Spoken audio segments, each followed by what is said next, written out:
sem papas na língua. Com o professor Dionísio da Silva. Oferecimento Editora Almedina, com os livros de Dionísio da Silva nas principais livrarias ou na almedina.com.br.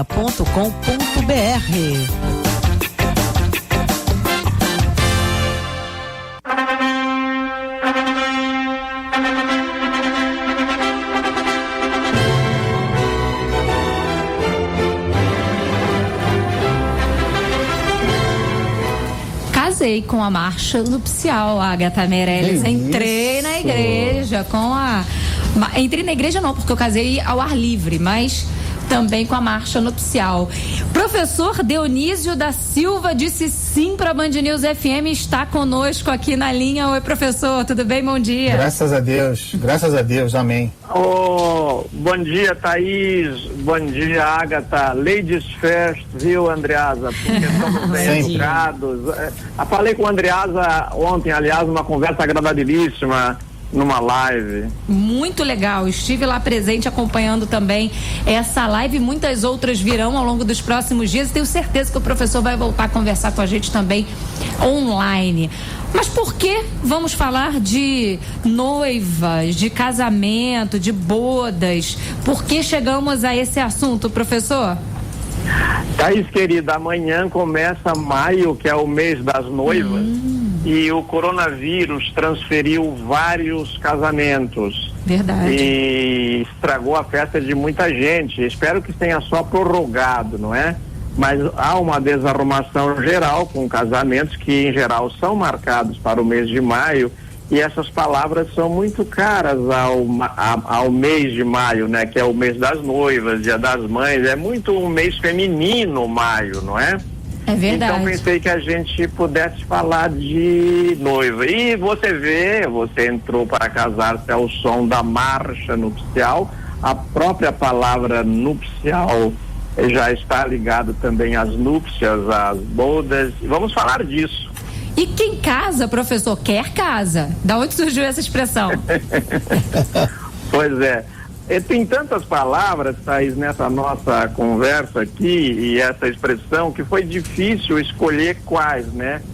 Mas casa veio do latim casa, que era choupana, era uma habitação precária, mais assim ao estilo militar.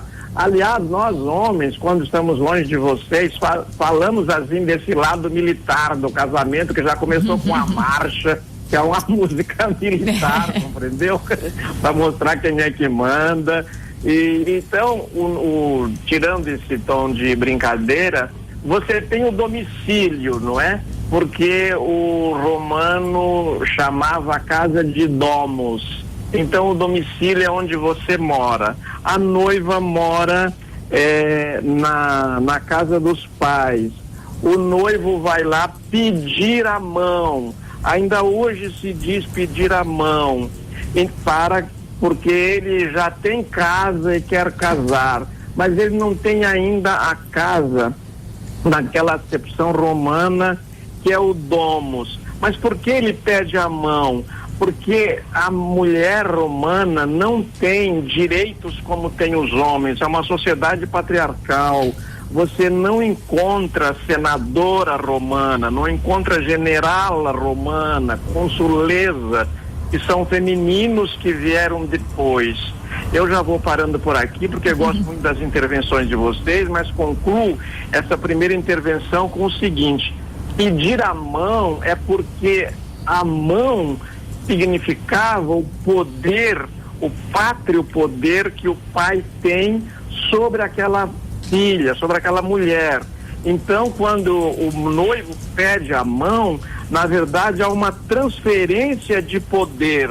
O pai transmite esse poder dele para o marido, seu genro. E agora, concluindo de vez, Thaís, nessa primeira intervenção, existe o verbo emancipar, quer dizer, você deixa de ter a mão sobre você, definindo a sua vida. E os outros verbos nós mantivemos no português: admitir, demitir, mas o manumitir que também existe na língua portuguesa, nós não exercemos. A gente faz um aperto de mão, mas a gente não usa o manumitir para dizer que a gente está transferindo algo. Mas quando faz um negócio, um contrato, aperta as mãos. E agora eu ia falar exatamente isso. Já ficou para trás e muito, né? Essa coisa de pedir a mão. Hoje, muitas mulheres pedem o próprio marido, né, em casamento, pedem o namorado em casamento. Muitas mulheres casam entre si, muitos homens também. E isso de pedir a mão já acabou sendo uma coisa ainda restrita a um grupo muito pequeno. E já que falamos das mulheres, do mês das noivas, de onde surgiu a palavra noiva? E aí eu pergunto também noivo, né? Vai na sequência também o masculino. Claro, claro. Thaís, inteiramente de acordo com você, nós precisamos estudar, e por isso os nossos ouvintes gostam tanto dessas histórias, dessas palavras, como foi a sociedade romana, porque durante muitos séculos, na verdade por 2 milênios, permaneceram os costumes romanos, e agora nós temos nas palavras e nos costumes os indícios de como era feito isso. Por exemplo, o casamento precisava de testemunhas e nós ainda hoje não as dispensamos. Verdade. Tanto no casamento civil quanto no religioso, né? E a gente faz as núpcias, que é o étimo da palavra núpcia, é o do nuncupare, que é falar em voz alta. Porque se você, e ainda hoje, mesmo escrevendo lá no cartório que você está casada com fulano, que a noiva, que quer dizer nova em latim, noivo quer dizer novo, não só porque são novos, casavam muito jovens, sobretudo a mulher, mas porque se presumia que aquela primeira noite tudo era novo para o noivo e para a noiva, que não teriam ainda esta vida sexual de costumes mais soltos que nós temos hoje. A sociedade romana dava valor à virgindade, à castidade, mesmo antes do cristianismo, não é? Então, hoje o padre pergunta: fulana, aceita a mão da cicrana, não é?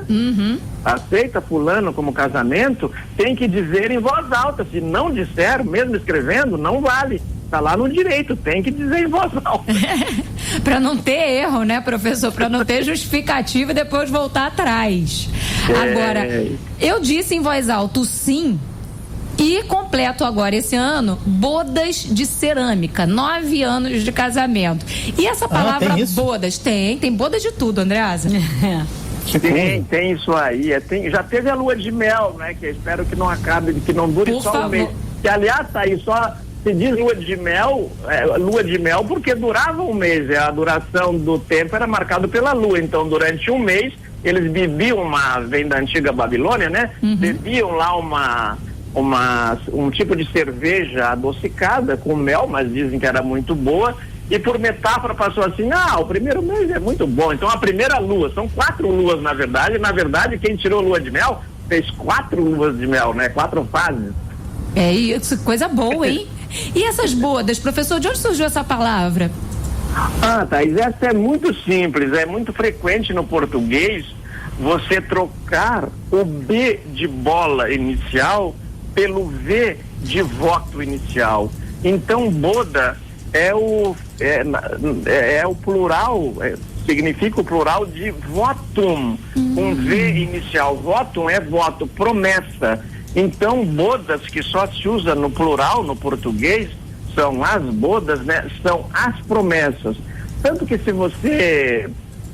aliás, eu aproveito para lembrar, puxando aqui o Andreasa, que nós ontem não falamos num livro, e eu esqueci de falar sobre, quando ele me perguntou, sobre livros que tratam da peste. E tem um que é Os Noivos, e Promesse Sposi, do italiano, que é do Alexandre Manzoni, que se passa, tem uma boa parte lá que se passa durante a peste, não é? Daquela peste do século XIV. Então, a boda bodas é o plural de voto, o plural de promessa, porque foram promessas mútuas. A noiva fez promessas para o noivo o noivo fez promessas para a noiva. Inclusive, prometeram se amar eternamente, mas depois a gente se divorcia, né? Mas aqui não tem essa, professor. Aqui é um casamento, vamos completar bodas de ouro, de prata, de tudo, e não abrimos mão dessa fidelidade com o senhor, não. Tem, casado. Casadíssimos. E em lua de mel, tá? Não tem essa também de passar lua de mel, não. A gente continua junto na semana que vem, mas tem sempre essas pitadinhas do professor. Tem repeteco amanhã, no Notícias da Manhã, com o Mário Dias Ferreira e a Francine Augusto. Tem no site, então, eu tô aqui na minha quarentena, não tem nada pra fazer, quero aprender um pouquinho mais e me divertir ao mesmo tempo. bandnewsfmrio.com.br. Procura lá nos colunistas, sem papas na língua, e o professor Dionísio da Silva, e você pode ouvir quantas colunas quiser, né, professor? Que bom poder achar ali, não é? Eu acho tão interessante. Eu queria aproveitar só uns 30 segundos adicionais, você me concede? Claro. Thaís, é para pedir desculpas aos ouvintes meus e do Andreasa ontem na nossa live. Eu prometo, o Andreasa estava lá, bem belo e fagueiro, né? Já tem prática com isso. Foi a primeira live que eu fiz na minha vida, então depois que eu foi vi, muito que bem. Privei, O senhor foi muito então, bem, se comportou muito bem. Travava a ligação para mim. Tudo bem, na próxima a gente melhora, professor, mas foi ótimo e queremos mais, tá bom? Um beijo grande para vocês. Um craque. Muito obrigado, um abração para vocês. Beijo, Ágata querida, beijo para a Thaís. Beijo, professor. Até mais, professor.